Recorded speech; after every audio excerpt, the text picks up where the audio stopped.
بسم اللہ الرحمن الرحیم۔ ایاک نعبد و ایاک نستعین۔ ہم تیری ہی عبادت کرتے ہیں، تجھ ہی سے مدد چاہتے ہیں۔ السلام علیکم۔ آپ کا اپنا چینل سنی وائس انبیاء اکرام کے واقعات، حدیث مبارکہ اور اسلامک سٹوریز سننے کے لیے پلیز اسے ضرور سبسکرائب کریں۔ ایک دفعہ حضور صلی اللہ علیہ وآلہ وسلم نے اپنے صحابہ اکرام رضی اللہ تعالی عنہ کو اچھا اور بامعنی واقعہ سنایا۔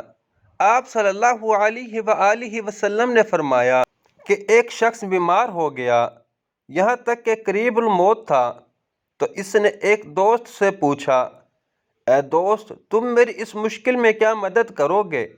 اس نے جواب دیا، جناب، میں ساری زندگی آپ کی خدمت کرتا رہوں گا، لیکن اب موت کا میرے پاس کوئی علاج نہیں، اب میں آپ کی خدمت نہیں کر سکتا۔ اس نے دوسرے دوست کو طلب کر کے اپنی مدد کا کہا۔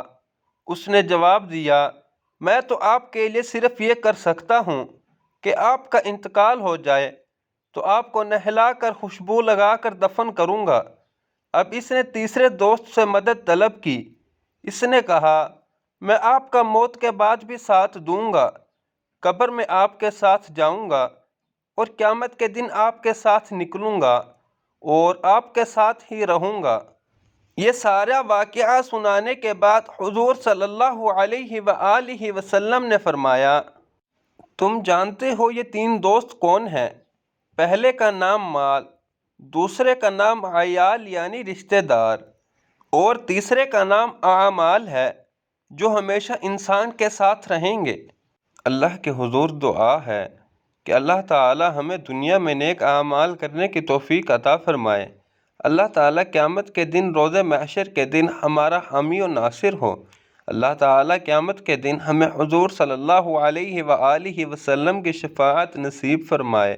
اللہ تعالی ہمیں اپنی حفظ و ایمان میں رکھے۔ آمین یا رب العالمین۔